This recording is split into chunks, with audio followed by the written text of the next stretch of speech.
ሰላም ጤና ይስጥልን እጅጉን የተወደዳችሁና የተከበራችሁ የአዲስ ስፖርት ቤተሰቦቻችን እንደምን አላችሁልን? ከእናንተው ከሆነው ከአዲስ ስፖርት የዩቲዩብ ቻናላችን አዳዲስ ስፖርታዊ ጉዳዮችን ልናካፍላችሁ እነሆ ዳግም ተገናኘን። ስለምታደምጡን ስለምትከታተሉን እጅጉን ከልብ አድርገን እናመሰግናለን።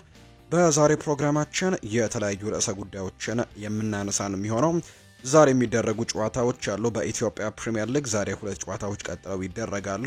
ከዛ በተጨማሪ ግን የጣሊያን ሴሪኤ ዛሬ በጣም የሚጠበቁ ሁለት ጨዋታዎች ይደረጋሉ። ዛሬ እንግዲህ የመጨረሻ መርሃ ግብሮች ናቸው የሚጀመሩት 38ኛ ሳምንት ኢንተር ሚላን ከኮሞና ናፖሊ ከካግሊያሪ ጋር ዛሬ የሚደረጉ ጨዋታዎች ናቸው።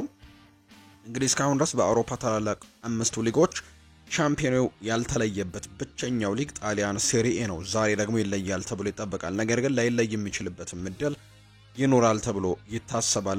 ምክንያቱም በኋላ ላይ በስፋት እነግራችኋለሁ ከጨዋታዎቹ ጋር አያይዘን ሐሳቦችን ስናነሳ። ነገር ግን ዛሬ ሻምፒዮኑ ሊለይም ላይለይም የሚችልበት እድል አለ። በእርግጥ 38ኛ ሳምንትና የመጨረሻ ሳምንት ጨዋታ ነው የሚደረገው። በርካቶቻችሁ እንዴት የመጨረሻ ሳምንት ሆኖ ላይለይ ይችላል የሚል አይነት ጥያቄዎች ልታነሱ ትችላላችሁ። በኋላ ላይ ምላሹን ሰጣችኋለሁ። በስፓኒሽ ላሊጋ ዛሬ የሚደረግ ሌላኛው መርሃ ግብር አለ።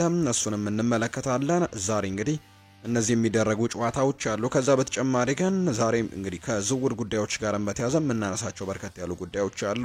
ሊቨርፑል ቤት የምናነሳው ጉዳይ አለ። ማንቸስተር ዩናይትድ፣ አርሰናል፣ ቸልሲ፣ እንግዲህ ማንቸስተር ሲቲ፣ ሌሎችም የአውሮፓ ታላላቅ ክለቦችን እንመለከታለን። ሪያል ማድሪድ ቤት ሉካ ሞድሪች ከክለቡ ጋር እንደሚለያይ እየተረጋገጠ ይገኛል። አሁን ላይ እንግዲህ በርካቶች እንግዲህ የሚያውቁት ያ የሪያል ማድሪድ ስብስብ ወይም ደግሞ ሁሉም ምስል ላይ ያለው የሪያል ማድሪድ ስብስብ የአውሮፓ ቻምፒየንስ ሊግን ተደጋጋሚ ጊዜ በተከታታይ 3 ዓመት ያሸነፈው የሪያል ማድሪድ ስብስብ አሁን ላይ ቀስ በቀስ ከክለቡ እየለቀቁ እንደሆነ እየተመለከተን እንገኛለን። ሮናልዶ 2018 ላይ ለቀቀ። ከዛ ራሞስ እና ራፋኤል ቫራን ከዛ እንዲሁ ደግሞ እነ ካሪም ቤንዜማ የለቀቁበት ዓመት አለ።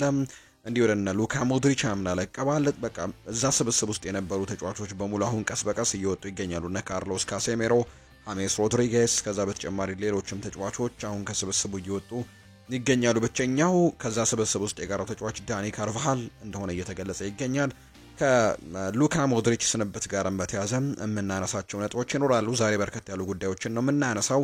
እስከ ፕሮግራማችን ፍጻሜ ድረስ አብራችሁኝ እንድትቆዩ በአክብሮት ጋብዛለሁ። ፏድ ባሮ ፕሮግራሙን እየመራው ከእናንተ ጋር ቆይታን የማደርግ ይሆናል። ቪዲዮአችንን ላይክ፣ ቻናላችንንም ሰብስክራይብ እያደረጋችሁ ከኛ ጋር አብራችሁ ቆዩ። ከመሸጋገሪያ በኋላ ተመልሰን እንመጣለን። መልካም ቆይታ ከኛ ጋር። ተመልሰን መጣን። ውድ ቤተሰቦቻችን የኢትዮጵያ ፕሪሚየር ሊግ ጨዋታዎች ዛሬ ቀጥለው ይደረጋሉ። የኢትዮጵያ ፕሪሚየር ሊግ እንግዲህ አሁንም ወደ መጨረሻዎቹ ሳምንታት እየተጓዘ እንደሚገኝ ነው እየተመለከተን የምንገኘው። የኢትዮጵያ ፕሪሚየር ሊግ ጨዋታዎች እንግዲህ ዛሬ ነው ቀጥለው የሚደረጉት። 31ኛ ሳምንት እንግዲህ መውረዳቸውን ያረጋገጡት ወልዋሎ አዲግራትና የስድስት ጨዋታ ሳምንታት እድሜ ውስጥ ከዋንጫ ተፎካካሪነት ወደ ላለመውረድነት የሚደረገው ፍልሚያ ያሽቆለቆሉት አርባ ምንጭ ከተማዎች የሚያደርጉት የዛሬው የመጀመሪያው መርሃ ግብር ነው። እንግዲህ ዛሬ በ32ኛ ሳምንት ነው ጨዋታዎቹ የሚደረጉት። እንግዲህ ተጠባቂ ጨዋታዎች ናቸው ዛሬ የሚደረጉት። ወልዋሎ አዲግራት ዩኒቨርሲቲ ከአርባ ምንጭ ከተማ ጋር ጨዋታውን ያደርጋል። እንዲሁ ደግሞ ኢትዮጵያ ቡናና ኢትዮጵያ መድን ዛሬ የሚያደርጉት ጨዋታ እንዲሁ የሚጠበቅ ጉዳይ ነው። ምሽት 12 ሰዓት ላይ ይደረጋል። ኢትዮጵያ ቡናና ኢትዮጵያ መድን የሚያደርጉት ጨዋታ ኢትዮጵያ መድን ሊጉን መሪነት አጠናክሮ እየቀጠለ የሚገኝ ቡድን ነው። ወልዋሎ አዲግራት ዩኒቨርሲቲ ደግሞ ከአርባ ምንጭ ከተማ ጋር ቀን 9 ሰዓት ቀደም ብለው ጨዋታቸውን ያደርጋሉ። ከሀገር ውጭ ደግሞ በጣሊያን ሴሪኤ ዛሬ ሁለት ጨዋታዎች ይደረጋሉ። ሻምፒዮኑን ለመለየት የሚደረጉ ሁለት ጨዋታዎች ናቸው። የመጀመሪያው ኮሞና ኢንተር ሚላን የሚያደርጉት ጨዋታ ነው። ይሄ ጨዋታ እንግዲህ የዋንጫ ፉክክር እንኳን ኢንተር ሚላን ባይኖርበት እንኳን ትልቅ ጨዋታ ነው ብሎ ማንሳት ይቻላል። ወይም ትልቅ ፉክክር ይደረግበታል ተብሎ ማንሳት ይቻላል። ከታችኛው ላይ ከመጣ በኋላ ኮሞ ዘንድሮ በጣም ጥሩ ጊዜያቶችን እያሳለፈ ይገኛል። እንደምታውቁት የዚህ ቡድን አሰልጣኝ ደግሞ የቀድሞ የአርሰናል፣ የቸልሲ፣ የባርሴሎና ተጫዋች የነበረው ሴስ ፋብሬጋስ ነው። እንግዲህ በጣም ጥሩ ጊዜያቶችን ከኮሞ ጋር እያሳለፈ ነው። አሁን 10ኛ ደረጃ ላይ ተቀምጧል። ባለፉት ተከታታይ ጨዋታዎች ደግሞ ኮሞ ማሸነፍ የቻለበትን አጋጣሚ ነው የምናስታውሰው። ካለፉት 7 ጨዋታዎች 6ቱን አሸንፎ አንዱን አቻ ወጥቷልና ያለፉትን ተከታታይ ጨዋታዎች እየተሸነፈ አይገኝም። ኮሞ በጣም ጥሩ ጊዜ ላይ እያሳለፈ ይገኛል። በሳምንቱ መጨረሻ ያደረገውን ጨዋታ ግን አንድ አቻ በሆነ ውጤት ነው ያጠናቀቀው። በአንጻሩ ኢንተር ሚላን ያለፉትን 5 ጨዋታዎች መካከል 3ቱን ነው ማሸነፍ የቻለው፣ ሁለቱን ባቻ ውጤት አጠናቋልና እንግዲህ ኮሞ ካሸነፋቸው መርሃ ግብሮች መካከል ሊቼን 3-0፣ ጄርዋን 1-0፣ ፓርማን እንዲሁ 1-0 ካግሊያሪን 3-1 ያሸነፈበት መርሃ ግብር የሚጠቀሱ ናቸው። ዛሬ ተጠባቂ ጨዋታ ያደርገዋል። በርካቶች የሚጠብቁት ጨዋታ ነው። ይሄ መርሃ ግብር ኮሞ 10ኛ ደረጃ ላይ ተቀምጧል። ለኮሞ እንግዲህ ምንም የሚፈጥርለት የደረጃ ለውጥ የለም። ኮሞ 10ኛ ደረጃን ይዞ ማጠናቀቁን ያረጋገጠ ቡድን ነው። ምክንያቱም 10ኛ ደረጃ ላይ ተቀምጧል። 49 ነጥብ ነው ያለው። ከሱ በላይ ያለው ኤሲ ሚላን ነው 60 ነጥቦች ያሉት። በመካከላቸው የ11 ነጥብ ልዩነት አለ። በአንድ ጨዋታ ያንን ማጥበብ አይቻልም። ከሱ በታች ያለው ደግሞ ቶሪኖ ነው። 44 ነጥቦች ነው ያሉት። እሱም ቢያሸንፍ ነጥቡን 47 ነው ማድረስ የሚችለው። ስለዚህ ኮሞ አሸነፈም ተሸነፈም አቻወጣም ዘንድሮ የውድድሩ ወገብ ላይ ሆኖ ማጠናቀቁን አረጋግጧል። 10ኛ ደረጃን ይዞ እንደሚያጠናቅቅ ያረጋገጠ ቡድን ነው። ለኢንተር ሚላን ግን ይህ ጨዋታ በጣም ወሳኝ ነው። 78 ነጥብ ነው ያላቸው። እንግዲህ ከመሪው ናፖሊ በአንድ ነጥብ ያንሳሉ። ናፖሊ 79 ነጥብ ነው ያለው። የዛሬውን ጨዋታ ኢንተር ሚላን የግድ ማሸነፍና የናፖሊን ነጥብ መጣል ደግሞ የሚጠብቁበት እለት ነው። ኢንተር ሚላን አሸንፎ ናፖሊ አቻም ቢወጣ ቢሸነፍም እንዲሁ ኢንተር ሚላን ሻምፒዮን መሆኑን ያረጋግጣል። ነገር ግን ናፖሊ ጨዋታውን በምንም ውጤት የሚያሸንፍ ከሆነ ግን እንግዲህ ናፖሊ ሻምፒዮን መሆኑን የኢንተር ሚላንን ውጤት ሳይጠብቅም የሚያረጋግጥበት ጉዳይ ነው የሚከሰተው። ናፖሊ ደግሞ ዛሬ በሜዳው ዲየጎ አርማንዶ ማራዶና ስቴዲየም በሜዳቸው ነው ከካግሊያሪ ጋር ጨዋታቸውን እንዲሁ የሚያደርጉት። ካግሊያሪ 14ኛ ደረጃ ላይ የተቀመጠ ቡድን ነው። ካግሊያሪ ካለፉት 5 ጨዋታዎች 2ቱን አሸንፎ 3ቱን ጨዋታዎች የተሸነፈ ቡድን ነው። እንግዲህ 36 ነጥቦችን ሰብስቦ 14ኛ ደረጃ ላይ የተቀመጠ ቡድን ነው ካግሊያሪ። ዛሬ በኢስታዲዮ ዲየጎ አርማንዶ ማራዶና ስቴዲየም ናፖሊ ላይ የሚደረግ መርሃ ግብር ነው። ምሽት 3:45 ላይ ሁለቱም ጨዋታዎች ይደረጋሉ። ቀደም ላይ አንድ ነገርን ጠቆም አድርጋችሁ ነበር። ሁለቱ ቡድኖች የእነዚህ ሁለት ጨዋታዎች እንግዲህ ምናልባት የዛሬውን ሻምፒዮንነት ላይለዩልን ይችላሉ የሚል አይነት ጉዳዮችን አንስቼ ነበር። ናፖሊ እንዳልኳችሁ 79 ነጥብ ነው መሰብሰብ የቻለው፣ ሊጉንም እየመራ ይገኛል። በአንጻሩ ኢንተር ሚላን 78 ነጥብ ነው ያለው። በሁለቱ ቡድኖች መካከል ያለው የነጥብ ልዩነት 1 ነው። ዛሬ ናፖሊ ተሸንፎ ኢንተር ሚላን በምንም ውጤት አቻ የሚወጣ ከሆነ ነጥባቸው ሁለቱም 79 ደረጃ ላይ ይቀመጣሉ። ናፖሊ ዛሬ ተሸንፎ ኢንተር ጨዋታውን አቻ የሚወጣ ከሆነ ማለት ነው ሁለቱም 79 ነጥብ ላይ ይቀመጣሉ። ያኔ እንግዲህ በጣሊያን ሴሪኤ ሕግ መሰረት እንግዲህ ወደ ጎልም አይኬድም፣ እንዲሁ ደግሞ ወደ እርስ በርስ ግንኙነትም አይኬድም። ሁለቱ በመሪነት ላይ ያሉ ቡድኖች ወይም ደግሞ ለሻምፒዮንነት ነጥባቸው እኩል የሚሆን ከሆነ ጎልም አይታይም፣ እንዲሁ እርስ በርስ ግንኙነትም አይታይም። ሁለቱ ቡድኖች ሌላ አንድ ጨዋታ እርስ በርስ ያደርጋሉ፣ ወይም እርስ በርስ የጥሎ ማለፍ ጨዋታ ያደርጋሉና የዋንጫ ጨዋታ በሉት ያሸነፈው ቡድን ሻምፒዮን ሆናል። ሁለቱም እኩል ነጥብ ይዘው የሚያጠናቅቁ ከሆነ ነው። በጎል ምንም አይነት ኢፌክት የለውም። ዘንድ ዛሬ እንግዲህ በአቻ ውጤት ኢንተር ሚላን አጠናቆ ናፖሊ የሚሸነፍ ከሆነ ናፖሊ የሚያሸነፍ ከሆነ ግን ሻምፒዮን መሆኑን የሚያረጋግጥ ቡድን ይሆናል። ዛሬ እነዚህ ጨዋታዎች ይደረጋሉ። በስፓኒሽ ላሊጋ ሪያል ቤቲስ እና ቫሌንሲያ ይጫወታሉ። ይሄ ጨዋታ ደግሞ በሳምንቱ አጋማሽ ዕለተ ረቡዕ ላይ በኮንፈረንስ ሊግ የፍጻሜ ጨዋታ ሪያል ቤቲስ ከቼልሲ ጋር ጨዋታውን ስለሚያደርግ ዛሬ ምሽት 4 ሰዓት ላይ ቀደም ብሎ ጨዋታውን እንዲያደርግ መርሃ ግብር ወጥቶለታል። በመጨረሻው ሳምንት የስፓኒሽ ላሊጋ ክለቦችን የተመለከቱ አንዳንድ ስፖርታዊ ጉዳዮችን እናንሳ። ሊቨርፑልን እንመልከት። በውሰት መሄድ አልፈልግም ብሏል። ከሊቨርፑል በውሰት ለቫሌንሲያ በመጫወት ላይ የሚገኘው ግብ ጠባቂው ጆርጅ መማርዳሽቪሊ በቀጣይ ሊቨርፑልን መቀላቀል እንደሚፈልግ ነው የተናገረው። በድጋሚ በውሰት የመሄድ ፍላጎት ምንም የለኝም ያለው ግብ ጠባቂው ቀጣይ የውድድር ዓመት በሊቨርፑል አሳልፋለሁ ሲልም ነው የተናገረው። ወደ ሊቨርፑል ሄጄ ቫሌንሲያ ውስጥ እንዳደረግኩት ምርጥ አቋሜን አሳያለሁ። በየቀኑ ጠንክሬ እሰራለሁ። ከአሊሰን ቤከር ጋርም መስራት ያግዘኛል ሲልም ነው ጆርጅ መማርዳሽቪሊ የተናገረው። ጆርጂያዊው ግብ ጠባቂ መማርዳሽቪሊ ባለፈው ዓመት ሊቨርፑልን ተቀላቅሎ በውሰት በቫሌንሲያ መቆየቱ የሚታወስ ጉዳይ ነው። ስለሌላ የውሰት ዝውውር ምንም እያሰብኩኝ አይደለም። ቀጣይ ሲዝን በሊቨርፑል ነው መጫወት የምፈልገው። ወደ ሊቨርፑል ሄጄ ደግሞ የአቅሜን እሰጣለሁ፣ ለቫሌንሲያ እንዳደረግኩት ሁሉ ማለት ነው። እያንዳንዱን ቀን ጠንክሬ ነው ምሰራው። በተጨማሪም ከአሊሰን ጋርም ብዙ ልምዶችን እንደማገኝም ተስፋ አድርጋለሁ ሲል ጆርጂያዊው ግብ ጠባቂ ጆርጅ መማርዳሽቪሊ ሀሳቡን የሰጠ ሰው ነው። ጀረሚ ፍሪምፖንግ የሕክምና ምርመራውን አልፏል። የዝውውር እንግዲህ መስኮቱ ሲከፈት ደግሞ ከባየር ሌቨርኩዘን ወደ ሊቨርፑል ያደረገውን የ35 ሚሊዮን ዩሮ ዝውውር ይፋ ያደርጉታል ተብሎ እንደሚጠበቅ ነው ፖል ጆይስ መረጃውን ያጋራው። የትሬንት አሌክዛንደር አርኖልድን ቦታ ለመተካትም ደግሞ ከኮነር ብራድሌ ጋር ትልቅ ፉክክር እንደሚያደርጉ ነው የሚጠበቀው። ዳቪድ ኦርነስቲን ይናገራል። ሚሎስ ኬርኬስ ሊቨርፑልን ለመቀላቀል በጣም ፍላጎት አለው። የሁለቱ ክለቦች ድርድር አሁንም እንደቀጠለ ይገኛል። ተጫዋቹ በተለይ የብሔራዊ ቡድን አጋሩ የሆነው ዶሚኒክ ሶቦስላይን መቀላቀል እንደሚፈልግና ከሱ ጋር አብሮ መጫወት እንደሚፈልግ የሚያሳዩ ፍንጮች ከዚህ በፊት ሰምተን ወደ እናንተ ማድረሳችን ይታወሳል። ይህንን ጉዳይ በድጋሚ ተናግሯል። ተጫዋቹ እንግዲህ አሁንም ቢሆን በሊቨርፑል ቤት የመጫወት ፍላጎት እንዳለው ነው እየተገለጸ የሚገኘው። ሌላኛው ከሊቨርፑል ጋር እየተያዘ ጉዳይ የሚገኘው የፍሎሪያን ቨርትስ ጉዳይ ነው። የዚህ ተጫዋች ጉዳይ እስካሁን ምንም እልባት ያገኘ ጉዳይ አይደለም። ተጫዋቹ እንግዲህ በባየር ሌቨርኩዘን ነው አሁን ላይ የሚገኘው። እዛው ጀርመን መቆየት ይፈልጋል። ባየር ሚኒክ ይህንን ተጫዋች ለማስፈረም ትልቅ እድል አለው የሚሉ አይነት ዘገባዎች በተደጋጋሚ ሲወጡ ነበር። ከዛ ሲቲ ዝውውር ላይ ገባና ይህንን ተጫዋች ለማስፈረም ትልቅ ድርድሮችን ያደረገ ወደ እንግሊዝም መጥቶ እንግዲህ ያሉትን ፋሲሊቲዎች እንዲመለከት አደረገው ተብሎ ነበር። ነገር ግን እዛው እንግሊዝ በመጣበት ጊዜ ደግሞ የሊቨርፑልንም ጉዳይ እንግዲህ አጢኖ ከሊቨርፑል ጋርም እንዲሁ ድርድሮችን ማድረጉን የሊቨርፑልንም እንዲሁ ካምፕ መመልከቱን የሚያሳዩ መረጃዎች ወጡ። ከዛ በኋላ ሲቲ ራሱን ከዚህ ዝውውር ካገለለ በኋላ ሊቨርፑል ከእንግሊዝ የተሻለው ክለብ ወይም ደግሞ የተሻለ እድል ያለው ክለብ እንደሆነ ይገለጻል። ሊቨርፑልም የመጫወት ፍላጎት እንዳለው የሚያሳዩ መረጃዎችና የሊቨርፑልን ፕሮጀክትም ጭምር እንደወደደው የሚያሳዩ መረጃዎች ደግሞ በተደጋጋሚ ሲወጡ ተመልክተናል እና በቀጣይ የዚህ ተጫዋች ጉዳይ እስካሁን ምንም አይነት ውሳኔ አልወሰንም እና ቀጣይ የራሱ ውሳኔ ይጠበቃል። ሊቨርፑልም ግን እድሎች እንዳሉት ነው የሚነገረው። የማንቸስተር ዩናይትድን ጉዳዮች ደግሞ እናንሳ። የማንቸስተር ዩናይትዱ ከፊል ባለድርሻ የሆኑት ሰር ጂም ራትክሊፍ እና ደግሞ የእሳቸው ዲፓርትመንት በክረምቱ የዝውውር መስኮት ፖርቱጋላዊ አሰልጣኝ ሩበን አሞሪም በደንብ እንግዲህ ቡድኑን እንዲያጠናክር የዝውውር ድጋፎችን ሊያደርጉለት እንደሚችሉ ነው ጄሚ ጃክሰን መረጃውን እያጋራ የሚገኘው። የራሱን እንግዲህ የቡድን ግንባታ እንዲሰራ ማንቸስተር ዩናይትዶች እንግዲህ ለሩበን አሞሪም የተሻለ እድሎችን ያበረክቱለታል ተብሎ ይታሰባል። አንዳንድ የጣሊያን ክለቦች ራስመስ ሆይለንድን ለማስፈረም ፍላጎት አሳይተዋል የሚል መረጃ እየወጣ ነው። ኢንተር ሚላን ከነዚህ ክለቦች ውስጥ ተጠቃሹ ሲሆን በክረምቱ የዝውውር መስኮትም ተጫዋቹን ለማዘዋወር ለዚህ ቡድን እንግዲህ ጥያቄ ያቀርባል ተብሎ ነው እየተጠበቀ የሚገኘው። ለማንቸስተር ዩናይትድ ዩቬንቱስ እና ናፖሊም የራስመስ ሆይለንድን ሁኔታ በቅርበት እየተከታተሉ የሚገኙ ሌሎች ክለቦች ናቸው ብሏል ፋብሪዚዮ ሮማኖ በመረጃው። አሁን ላይ እንግዲህ ማንቸስተር ዩናይትዶች ትልቅ ለውጦችን በቡድናቸው ላይ ለማድረግ ዝግጁ ናቸው።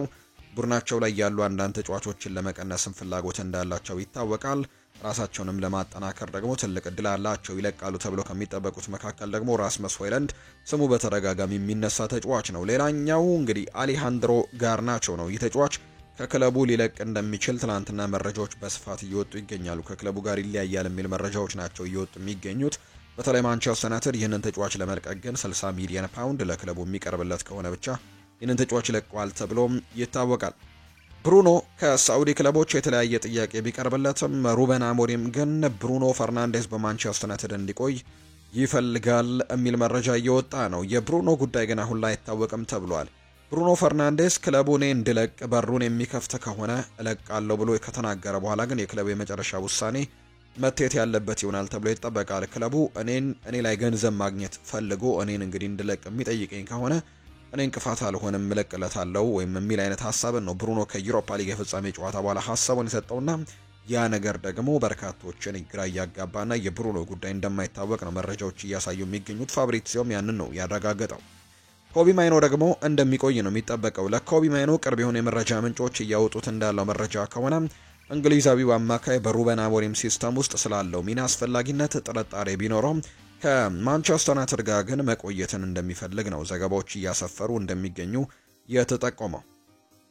አርሰናልን የተመለከቱ መረጃዎችን እናንሳ። ሮድሪጎ ጓይስ ሪያል ማድሪድን የመልቀቅ ፍላጎት የለውም የሚል መረጃ ወጥቷል። ማድሪድን የሚለቀው ሻቪ አሎንሶ ተጫዋቹ በእቅድ ውስጥ እንደሌለ ከነገረው ብቻ እንደሆነ ዲያሪዮ አስ መረጃውን አጋርቷል።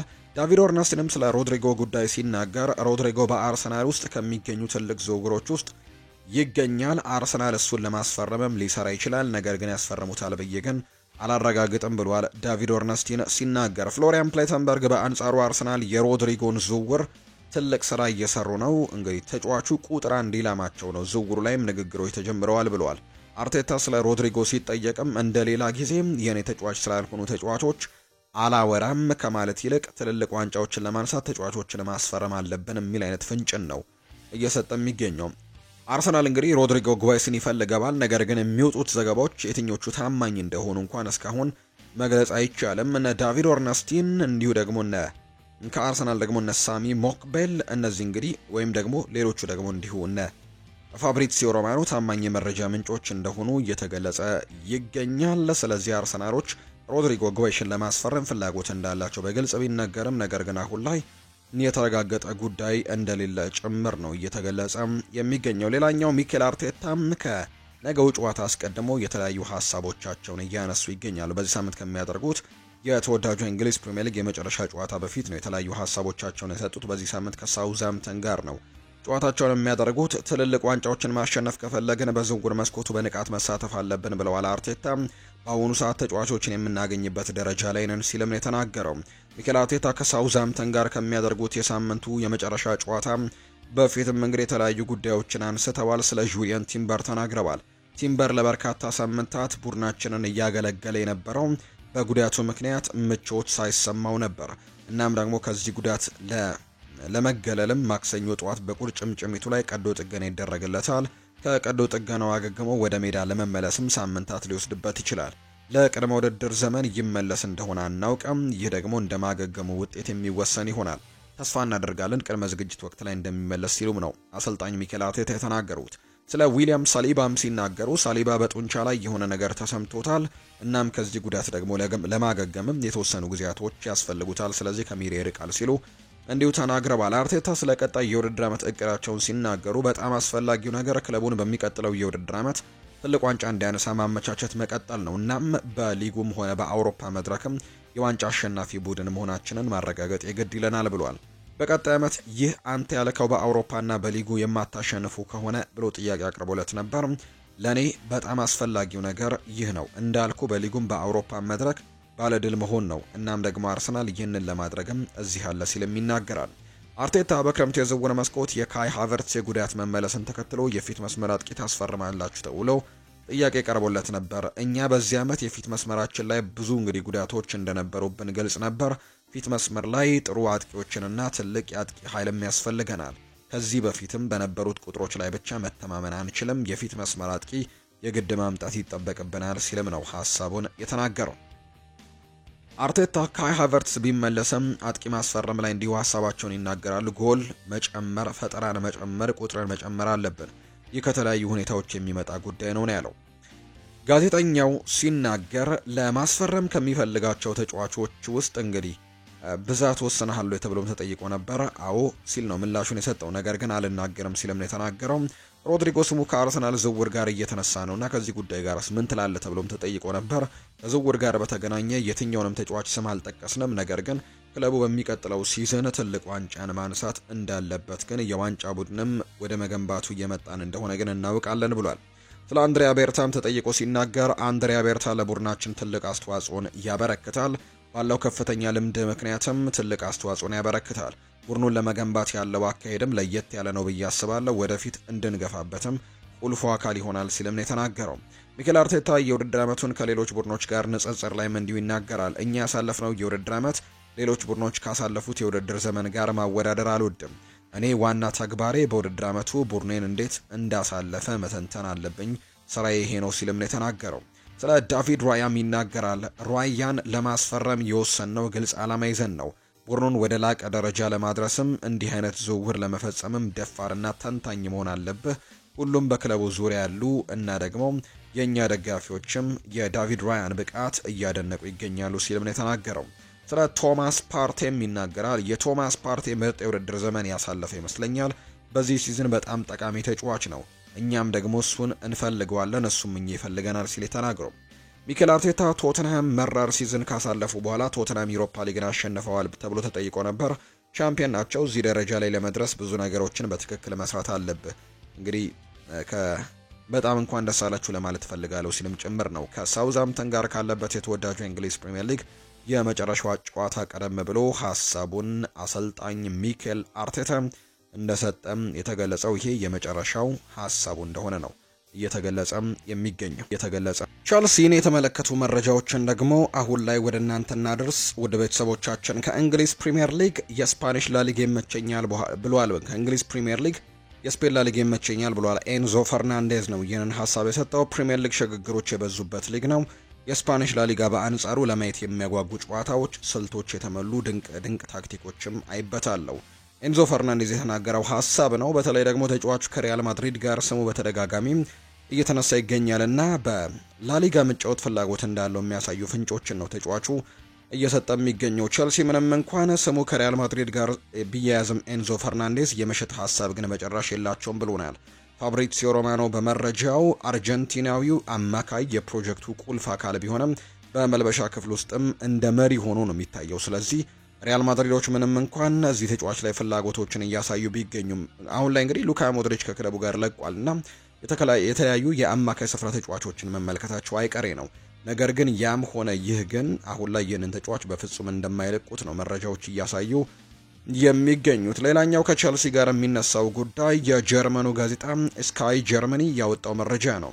በርካታ ክለቦች ሊሮይ ሳኔን ይፈልጋሉ። የቸልሲ ፍላጎት የቻምፒየንስ ሊግ ተሳትፎን ይወስነዋል ተብሏል። ቸልሲ ቻምፒየንስ ሊግ ካልተሳተፈም ሳኔ ወደ ቸልሲ መሄዱ ከእውነት የራቀ ይሆናል። ነገር ግን ቻምፒየንስ ሊግ መሳተፋቸውን የሚያረጋግጡ ከሆነ ግን ይህንን ተጫዋች ለማምጣት እንቅስቃሴዎችን ሊያደርጉ እንደሚችሉ የሚታዩ መረጃዎች ናቸው እየወጡ የሚገኙት። የአውሮፓ ቻምፒየንስ ሊግ ተሳትፎን ደግሞ የሚወስነው የመጨረሻው ሳምንት መርሃ ግብር እንደሆነ ይታወቃል። በመጨረሻው ሳምንት መርሃ ግብር በተለይ እንግዲህ ከነገ በስቲያ እሁድ በጣም የሚጠበቁ ትልልቅ ጨዋታዎች ይደረጋሉ። እነሱ ጨዋታዎች የአውሮፓ ቻምፒየንስ ሊግ ውሳኔ ይሰጡናል ተብሎ ነው የሚጠበቀው።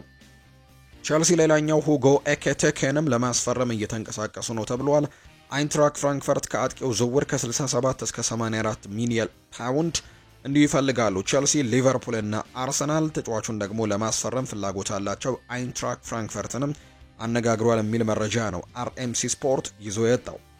ሊያም ዴላፕ ከቸልሲ እና ከማንቸስተር ዩናይትድ ሰዎች ጋር ተነጋግሯል የሚል መረጃ እንዲሁ እየወጣ ይገኛል። አሁን ላይ አማራጮቹን እየተመለከተ ነው። ምን እንደሚወስንም በቀጣይ አብሮን እንደሚታይ ጭምር ነው ፋብሪዚዮ ሮማኖ እየተገለጸ የሚገኘው። ፋብሪዚዮ እንዳለው ከሆነ ሁለቱንም ክለቦች እንግዲህ በቅርበት አነጋግሯል። ከወኪሎቹ ጋርም እንዲሁ ክለቦቹ ተነጋግረዋል። ተጫዋቹ የሚወስነው ውሳኔ ግን ይጠበቃል ሲልም ጭምር ነው እንዲሁ እየተናገረ የሚገኘው። ሊያም ዴላፕ ወደ ቸልሲ ወይስ ወደ ማንቸስተር በቀጣይ ውሳኔውን ይሰጣል።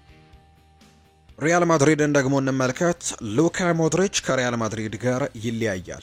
የሎስ ብላንኮቹ አማካይ ሉካ ሞድሪች በሪያል ማድሪድ ቤት ያለው ኮንትራት ሲጠናቀቅ ክለቡን እንደሚለቅ በይፋ አስታውቋል። የ39 ዓመቱ ሉካ ሞድሪች ሪያል ማድሪድ ከሪያል ሶሴዳድ ጋር የሚያደርገው ጨዋታ በሳንቲያጎ ቤርናቢው የመጨረሻው መሆኑን ይፋ አድርጓል። ሞድሪች ከዓለም ክለቦች ዋንጫ ውድድር በኋላ ከሪያል ማድሪድ ጋር በይፋ እንደሚለያይም ነው ያስታወቀው። ሞድሪች በማህበራዊ ትስስር ገጹ ባወጣው የስንብት መልእክትም ከሪያል ማድሪድ በሙሉ ልብ እንግዲህ የሚሄደው ብሏል። አክሎም ክለቡን ስለቅ በኩራትና ከማይሻሩ ትዝታዎች ጋር ነው ሁልጊዜም የማድሪድ ደጋፊ ሆኜ እኖራለሁ ብሏል። ከ13 ዓመታት በፊት ከቶተንሃም ሪያል ማድሪድን የተቀላቀለው ሉካ ሞድሪች 26 ዋንጫዎችን ከነጮቹ ቤት ከሪያል ማድሪድ ጋር አሳክቷል። 590 ጨዋታዎችን አድርጓል። 43 ጎሎችንም ማስቆጠር ችሏል። በሪያል ማድሪድ ቆይታው 6 የአውሮፓ ቻምፒየንስ ሊግ ዋንጫን ያሳካው ሉካ ሞድሪች አንድ ጊዜም የባሎን ዶር ሽልማትንም ማሸነፍ ችሏል። 2018 የውድድር ዓመት ላይ ሪያል ማድሪድ የሉካ ሞድሪችን ተተኪ የሚሆን አዲስ የአማካይ ስፍራ ተጫዋች ማስፈረምም እንግዲህ ቅድሚያ የሚሰጡት ጉዳይ እንደሆነ ይገለጻል። አሁን ላይ ክለቡ ትኩረት አድርጎ እያጤነባቸው የሚገኙት አማካዮች ሁለት አርጀንቲናዊያን አማካዮች እንደሆኑ ነው እየተገለጸ የሚገኘው። ኤንዞ ፈርናንዴዝ እና አክሴል ፓላሲዮስ ናቸው። ነገር ግን አሌክሲ ማካሊስተርም ሌላኛው ሶስተኛው አርጀንቲናዊ ተጫዋችም በሪያል ማድሪድ ሊመለከቱት የሚችሉ ተጫዋች እንደሆነ ነው ካንዴና ሴር መረጃውን ያጋራው።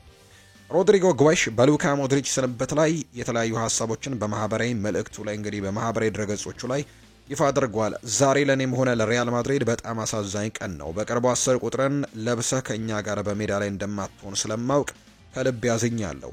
ከዚህ ክለብ ጋር ከተቀላቀልኩበት ጊዜ ጀምሮ ምን ያክል አስፈላጊ እንደነበርክ በቃላት መግለጽ ከባድ ነው። በሜዳ ላይም ሆነ ከሜዳ ውጪ ካንተ ብዙ ነገሮችን ተምሬያለሁ። መሪነትህንና ጽናትንም ሁልጊዜም በአእምሮዬ ውስጥ ይኖራል። ያደረግከውን እያንዳንዱን ነገር፣ እያንዳንዱን ምክርና እያንዳንዱን እርዳታ ማስታውሰዋለሁ።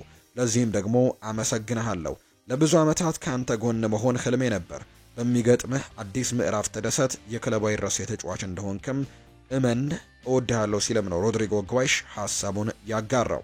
ሌላኛው ቪኒሲዮስ ጁኒየር ነው ሐሳቡን የሰጠው በሉካ ሞድሪች እንግዲህ የስንብት መልእክት ላይ። ሉካ ሞድሪች አንተን መሰናበት በጣም ከባድ ነገር ነው። ለብዙ ዓመታት ካንተ ጋር በመልበሻ ክፍል ውስጥ አብረን ነበርን። በማድሪድ ያለህ ታሪክ ልዩ ነው። እናም ሁሉም በሚገርም ችሎታ በተሰጥኦና በትህትና የተሞላ ነው። ከሺህ ቃላት በላይ አስተምረከኛል። ለምክርህ፣ በጨዋታ ዘይቤህና ከሁሉም በላይ ደግሞ ለምትሰጠኝ ክብርና ጥሩ ባህሪም አመሰግናለሁ። የእግር ኳስ ጥበብህ ልዩ ነበር፣ እንናፍቀዋለን። ለሁሉም ነገርም አመሰግናለሁ፣ በጣም ወድሃለሁ ሲልም ጭምር ነው ቪኒሲዮስ ጁኒየር ሀሳቡን የተናገረው። ሌላኛው ዳኒ ሰባዮስ ነው በማህበራዊ ድረገጹ ላይ ሀሳቡን ያስተላለፈው። ሰላም ጓደኛዬ፣ ሁልጊዜም የዚህ ክለብ ታሪክ አካል ትሆናለህ። እንግዲህ አብረህ ያሳለፍካቸው ሁሉንም ቅጽበቶች አስታውሳችኋለሁ። ከልቤም አመሰግናለሁ። በሜዳ ላይ ያለህን ችሎታ ሁሉም ሰው ያውቀዋል። አንድ የመጨረሻ ስንብት ቀንም ይቀራል፣ እስከ መጨረሻው ደግሞ አብረነን ሲልም ነው የተናገረው። አንድሪያ ሉኒን በአንጻሩ ዛሬ በጣም አሳዛኝ ቀን ነው። ሉካ ሞድሪች አንተን መሰናበት ምን ያክል ከባድ እንደሆነ ታውቃለህ። ምን ያክል አስደናቂ ዘመን አሳልፈሃል። እናም የማይረሳ የክለቡ ታሪካዊ ተጫዋች ነህ። ሉካ ሞድሪች መልበሻ ክፍል ውስጥ አብረን ነበርን። እናም ደግሞ ካንተ ጎን መጫወት ትልቅ ክብር ነው።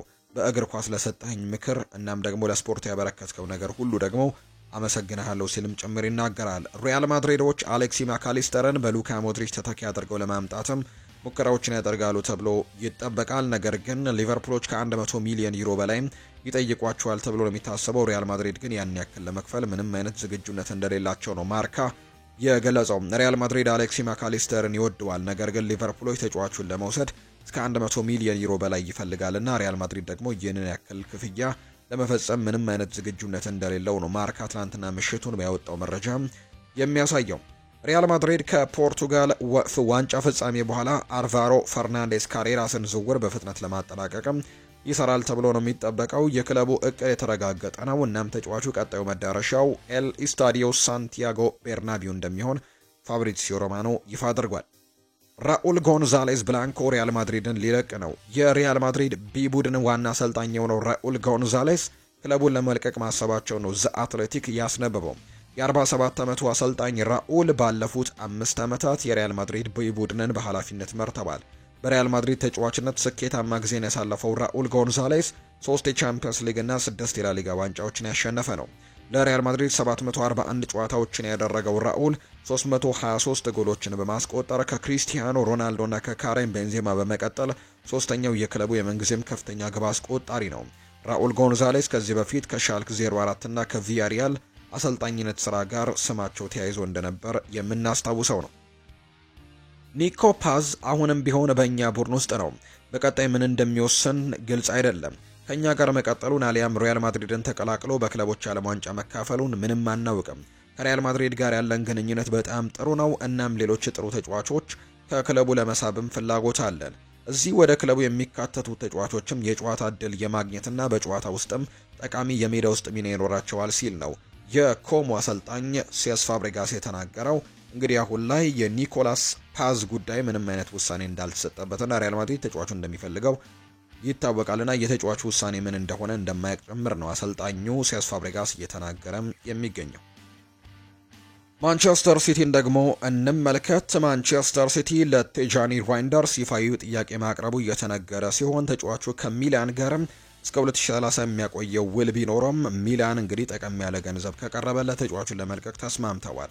ሲቲ ከተጫዋቹ ጋር በግል ጉዳይ የቃል ስምምነት ያለው ሲሆን በሚላን ከሚያገኘው 3.4 ሚሊዮን ዩሮ የላቀ ክፍያ ደግሞ እንደሚኖረው ነው የሚጠበቀው። እንዲሁም ሲቲ ተጫዋቹን ለዓለም ክለቦች ዋንጫ በፊትም የግሉ ማድረግ ይፈልጋል የሚሉ መረጃዎች ናቸው በስፋት እየወጡ የሚገኙት። ማንቸስተር ሲቲ እና ኤሲ ሚላን በቲጃኒ ራይንደርስ ላይም የላቀ ድርድሮችን እያደረጉ እንዳለ ነው የሰማነው። ማንቸስተር ሲቲ በዝውውር ገበያው የግራ ተመላላሽ ተከላካይ ለማስፈረም እየፈለጉ ሲሆን የወልቭሱ ተጫዋች ሪያናይት ኑሪ ዋነኛ ምርጫቸው ነው ሲል ደግሞ ዘ አትሌቲክ መረጃውን አጋርቷል። የዩሮፓ ሊግ የዓመቱ ምርጥ ተጫዋች ይፋ ተደርጓል። በቶትናም አሸናፊነት የተጠናቀቀው የዘንድሮ የዩሮፓ ሊግ የዓመቱ ምርጥ ተጫዋች ይፋ አድርገዋል። በዚህ መሰረትም የቶትናሙ የተከላካይ ስፍራ ተጫዋች የሆነው ክሪስቲያን ሮሜሮ የውድድር ዓመቱ የዩሮፓ ሊግ ምርጥ ተጫዋች ተብሎ መመረጥ ችሏል። በሌላ በኩል የኦሎምፒክ ሊዮኑ የመሃል ሜዳ ተጫዋች የሆነው ራያን ቸርኪ የዩሮፓ ሊግ የዓመቱ ምርጥ ወጣት ተጫዋች በመባል ተመርጧል። ዩሮፓ ሊጉን ኤልካቢ፣ ኦሎምፒያኮስ፣ ዋተርሆፍ፣ ቦዶ ግሊምት እና ብሩኖ ፈርናንዴስ፣ ማንቸስተር ዩናይትድ እነዚህ 7 ግቦችን በማስቆጠር ደግሞ በከፍተኛ ግብ አስቆጣሪነት ያጠናቀቁ ናቸው። የሴሪኤ የወሩ ምርጥ ተጫዋች ይፋ ተደርጓል። የ2024-25 የውድድር ዘመን የጣሊያን ሴሪኤ የወርሃ ግንቦት የወሩ ምርጥ ተጫዋች ይፋ ተደርጓል። በዚህ መሰረትም የዩቬንቱሱ የመሃል ሜዳ ተጫዋች ኬፍረም ቱራም በሴሪኤ የወርሃ ግንቦት የወሩ ምርጥ ተጫዋች ተብሎ መመረጥ ችሏል። ኬፍረም ቱራም ለዩቬንቱስ በወሩ ባደረጋቸው 2 ጨዋታዎች 1 ጎል ማስቆጠር ችሏል። ሉዊስ ካምፖስ ውላቸውን አራዝመዋል። ፖርቱጋላዊው ኃላፊ ሉዊስ ካምፖስ በፈረንሳዩ ክለብ ፓሪስ ሰን ዠርሜን ቤት ያላቸውን ኮንትራት ማራዘማቸው ነው ይፋ እየተደረገ እንደሚገኝ ዘገባዎች እየጠቆሙ የሚገኙትና እንግዲህ ሉዊስ ካምፖስ በበርካታ ክለቦች እንግዲህ ስፖርቲንግ ዳይሬክተርነትን ቦታ ይረከባሉ ተብሎ ስማቸው ሲጠበቅ እንደነበር የሚታወስ ነው። ነገር ግን አሁን ላይ እንግዲህ በክለቡ እንደሚቆዩ ነው እየተረጋገጠ የሚገኘውና ይህንን ቡድን እንደማይለቁም ይፋ አድርገዋል። ሉዊስ ካምፖስ በቀጣይ ብራጋን እንዲሁም ደግሞ የኳተር ስፖርት ኢንቨስትመንትን ኪዌሳይን የሚያግዛቸው አዲስ ክለቦችን ይቆጣጠራሉ ተብሏል።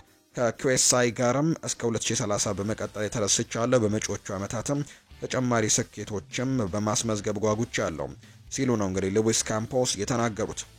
ባርሴሎና የወሳኝ ተጫዋቹን ውል ማራዘሙም እንዲሁ እየተነገረ ከሚገኙ ጉዳዮች መካከል አንደኛው ነው ብሏል ዘገባው። የካታላኑ ክለብ ባርሴሎና እንግዲህ የብራዚላዊውን የፊት መስመር ተጫዋቻቸውን እንግዲህ ኮንትራት ማራዘማቸው ነው ይፋ እየተደረገ የሚገኘው። ይህ ተጫዋች ራፊኒሃ ነው። ራፊኒሃ እንግዲህ እስከ 2028 የሚያቆየውን አዲስ ኮንትራትም ከክለቡ ጋር እንግዲህ እንደተፈራረመ የ3 ዓመታት ኮንትራትም እንደፈረመ የሚያሳዩ መረጃዎች በስፋት እየወጡም ይገኛሉ። ራፊኒሃ በዘንድሮው የውድድር ዓመት ለባርሴሎና ባደረጋቸው ጨዋታዎች እንግዲህ 34 ጎሎችን ማስቆጠሩ የሚታወስ ነው። እንዲሁ ደግሞ 25 ለጎል የሆኑ ኳሶችን ደግሞ ለቡድን አጋሮቹ አመቻችቶ ማቀበል የቻለ ተጫዋች እንደሆነ ይታወቃል። በአጠቃላይ እንግዲህ 59 የግብ ተሳትፎችን በዚህ ውድድር ዓመት ለባርሴሎና ማድረግ የቻለ ተጫዋች ነውና በጣም ድንቅ ጊዜ ለባርሴሎና እያሳለፈ ይገኛል። በተጨማሪም ባርሴሎናዎች በዚህ ውድድር ዓመት ደግሞ በሀገር ውስጥ የሚገኙ ዋንጫዎችን እንደ ኮፓ ዴል ሬ፣ ላሊጋ ከዛ በተጨማሪ ደግሞ እንዲሁ ኮፓ ደ ኢስፓናን እነዚህን በሙሉ ደግሞ ዋንጫዎች በሀገር ውስጥ የሚገኙ ሶስቱንም ዋንጫዎች ጠራርጎ ሲያሸንፍና በአውሮፓ ቻምፒየንስ ሊግን በጣም ጥሩ ግስጋሴዎችን ሲያደርግ ደግሞ የዚህ ቡድን ዋና ከሚባሉ ተጫዋቾች መካከል አንደኛው ነው። ራፊኒሃ ብራዚላዊው ተጫዋች በዚህ ውድድር ዓመት ለባሎን ዶር ከታጩት ተጫዋቾች መካከል አንደኛው ነው። በተለይ በባርሴሎና ቤት ዘንድሮ በባሎን ዶሩ ላይ በርከት ያሉ ተጫዋቾች ስማቸው ይኖራል ተብሎ እንደሚጠበቅ ነው ዘገባዎች እያሰፈሩ የሚገኙት። ምክንያቱም እንግዲህ ዘንድሮ ጥሩ ጊዜ ነው ማሳለፍ የቻሉት። ላሚን ያማል በዚህ ዝርዝር ውስጥ ይኖራል ተብሎ ይታሰባል። እንዲሁ ደግሞ አሁን ያልኩት ራፊኒሃም በዚህ ዝርዝር ውስጥ ይኖራል ተብሎ እንደሚጠበቅ ነው በርካቶች የሚያምኑት። ከዛ በተጨማሪ ፔድሪም እንዲሁ በዚህ ዝርዝር ውስጥ ይኖራል ተብሎ በርካቶች ግምቶቻቸውን እየሰጡ የሚገኙት ተጫዋች ነው። ሉዊስ ዲያዝ የመቆየት ፍላጎት እንዳለው ሲገለጽ የኮንትራት ንግግሮች አሁንም መኖራቸውን አረጋግጠዋል። የሊቨርፑል ኮከብ የክለቡ ቆይታውን ለማራዘም የሚፈልግበት ወቅት በክለቡ የሚያቆየውን አዲስ ኮንትራት አስመልክተው የተለያዩ ንግግሮች መደረጋቸው እየቀጠሉ ይገኛሉ። የኮንትራት ጉዳዮች በሊቨርፑል በውድድር ዘመኑ ትልቅ ርዕስ ሆነው ቆይተዋል። በዚህ ዓመት መጨረሻ ላይም እንግዲህ ኮንትራቱ ሊጠናቀቅ ከነበሩት 3 እንግዲህ ኮከቦች መካከል ሁለቱ ኮንትራታቸውን አራዝመዋል። ሁለቱ ተጫዋቾች ሞሐመድ ሳላህና ቨርጂል ቫን ዳይክ ሲሆኑ ሁለቱም ኮከቦች ከፍተኛ ግብ አስቆጣሪና ካፕቴን ናቸው። ሁለቱም እንግዲህ ተጫዋቾች የ2 ዓመታት ማራዘሚያን በመፈረም ነው እስከ 2026-27 የውድድር ዘመንም መጨረሻ ድረስ በአንፊልድ እንደሚቆይ የተረጋገጠው። ሊቨርፑል አሁን ላይ በቅርቡ ከ2 ዓመታት በኋላ ኮንትራቱ የሚያልቅበት ሌላኛው ቁልፍ ኮከብ ጋርም ድርድር ለመጀመር የቀረቡ ይመስላል። ሉዊስ ዲያዝ ከቴሌ ሙንዶ ጋር ባደረገው ቆይታ ሲናገር በሊቨርፑል ደስተኛ ነኝ። ከዚህ ከደረስኩበት የመጀመሪያ ቀን ጀምሮ በዚህ ታላላቅ ቡድን ውስጥም ደግሞ ከመጫወቴ ሁሉም ነገር ደስተኛ አድርጎኛል። በሊቨርፑል በጣም የተረጋጋሁ ነኝ፣ ደስተኛም ነኝ። እናም በፕሪሚየር ሊጉ ደግሞ እየተዝናናሁ ነው። እነሱ እስከፈለጉት ድረስም በአንፊልድ ቆያለሁ ሲልም ነው የተናገረው። ሉዊስ ዲያዝ በ2022 ከፖርቶ ተቀያዮቹን እንግዲህ በ50 ሚሊዮን ፓውንድ የተቀላቀለ ሲሆን አጥቂው 146 ጊዜ ለሊቨርፑል ተጫውቶ 41 ጊዜ ኳስና መረብን ማገናኘት ችሏል። ብዙ ጊዜ በግራ ክንፍ ላይ በየርገን ክሎፕ ስር የተጫወተ ሲሆን ዲያዝ በአርኔ ስሎት ስር ብዙ ጊዜ በመሃል አጥቂነት ሚና የሚጫወት ነበር። አርኔ ስሎት ኮዲ ጋክፖን በግራ በኩል ማጫወትን ስለሚመርጥ ነው። በዘንድሮው የውድድር ዘመን በሁሉም ውድድሮች በ17 ጊዜ ኳስና መረብን ማገናኘት ችሏል። የዲያዝ ግቦች ደግሞ በዚህ የውድድር ዓመት የቀያዮቹ ሶስተኛ ከፍተኛ ጎል አስቆጣሪ አድርጎታል ከሞሐመድ ሰላህና ከኮዲ ጋክፖ ቀጥሎ። ከዚህ ባለፈም እንደ ባርሴሎና ከመሳሰሉት ክለቦች ጋር ስሙ እየተያዘ የሚገኝ ተጫዋች ነው። ባርሴሎና የዚህ ተጫዋች እንግዲህ መዳረሻ ይሆናል የሚሉ በርከት ያሉ ሀሳቦች በተደጋጋሚ ሲነሱ እንደነበር እናስታውሳለን። አሁን ላይ ግን ተጫዋቹ በዚሁ በሊቨርፑል ሊቆይ የሚችልበት እድል ሰፊ እንደሆነ ነው እየተገለጸ እንደሚገኝ መረጃዎች እያሳዩ የሚገኙት ብሏል ዘገባው። የኒውካስል ዩናይትዱ ኮከብ እንግዲህ በፓሪስ ሰን ዠርሜን ቢፈለግም አዲስ ኮንትራት ንግግር እንግዲህ ሊከፍት እንደሆነ ተነግሯል። የኒውካስል ዩናይትዱ ተከላካይ ሴቨን ቦትማን ከዚህ ቀደም ከፓሪስ ሰን ዠርሜን ጋር ስሙ ቢነሳ ከክለቡ ጋር አዲስ ኮንትራትን ለመፈራረም ዝግጁ እንደሚሆን ተዘግቧል። የ25 ዓመት ወጣት በሴንት ጄምስስ ፓርክ ቆይታው ደስተኛ ነው። ምንም እንኳን ይህ የውድድር ዘመን በከባድ የኤሲኤል ጉዳት ምክንያት የተስተጓጎለበት ቢሆንም አዲስ ኮንትራት ግን ለመፈራረም ዝግጁ ነው። ቦትማን ራሱን ለኒውካስትል ዩናይትድ ቁልፍ ተጫዋች መሆኑን እንግዲህ አስመስክሯል። የክለቡ ደጋፊዎች ለረጅም ጊዜ እንደሚቆይም ተስፋ እንደሚያደርጉ ምንም ጥርጥር የለውም። ፓሪስ ሰን ዠርሜን ከጉዳቱ በፊት በቦትማን ላይ ፍላጎት አሳይተዋል። እንደ ኒውስ ዘገባ ከሆነም ተጫዋቹ የወደፊት ህይወቱ ለማክፓይሶቹ ለመስጠትም አዲስ ውል ለመፈራረምም ዝግጁ ነው ተብሏል። ፓሪስ ሰን ዠርሜን ገና የአውሮፓ ቻምፒየንስ ሊግ ፍጻሜ ላይ ደርሷል። እናም በዚህ የውድድር ዘመን ዋንጫውን ለማንሳት ተወዳጆቹ ሊሆን ይችላሉ። ስለዚህም ደግሞ እነርሱን ጥያቄ ቢያቀርቡ ውድቅ ለማድረግም ከባድ ነው። ነገር ግን ኒውካስል ዩናይትድ በአሁኑ ጊዜ አስደሳች ፕሮጀክት አለው። የኤዲ ሃው ቡድን በካራባኦ ካፕ ዋንጫን ያነሱ ሲሆን አሁን ደግሞ ወደ አውሮፓ ቻምፒየንስ ሊግ ለመመለስ ተቃርበዋል። ኒውካስል ዩናይትዶች ቦትማንን እንዲቆይ ማሳመን ከቻሉ እንደ አሌክዛንደር ኢሳክ፣ ብሩኖ ጉማሬሽ፣ ሳንድሮ ቶናሊ፣ አንቶኒ ጎርደን ያሉ ሌሎች አስፈላጊ ተጫዋቾቻቸውን እንዲቆይ ያግዛል። የቻምፒየንስ ሊግ እግር ኳስን ማግኘት ደግሞ በጣም አስፈላጊ እንደሆነ ግልጽ ነው። ኒውካስል ባለፉት ዓመታት ከሰሩት የኮንትራት ስህተት በኋላ ቦትማን ላይ እንግዲህ እንዲደገምም አይፈልጉም ተብሎ ነው እየተጠበቀም የሚገኘው። የተወዳችሁና የተከበራችሁ ቤተሰቦቻችን ለዛሬ ያዝንላችሁ አዳዲስ ስፖርታዊ ጉዳዮቻችን እነዚህን ይመስላሉ። ስላደመጣችሁን ቆይታችሁንም ከኛ ጋር ስላደረጋችሁ እጅጉን ከልብ አድርገን እናመሰግናለን። ፏድባሩ የዛሬውን ፕሮግራም እየመራው ከእናንተ ጋር ቆይታን አደረግኩኝ። በቀጣይ ፕሮግራሞቻችን ሌሎች ርዕሰ ጉዳዮችን ይዘን ዳግም ተመልሰን የምንገናኝ ይሆናል። ስላደመጣችሁኝ ከልብ አድርጌ ነው የማመሰግነው። ፏድባሩ ፕሮግራሙን እየመራው ቆይታን አደረግኩኝ። በቀጣይ ፕሮግራሞቻችን ግን ሌሎች ርዕሰ ጉዳዮችን ይዘን ዳግም ተመልሰን የምንገናኝ ይሆናል። መልካም ጊዜ፣ መልካም ቀን እንዲሆንላችሁም በአክብሮት ነው የምመኘው።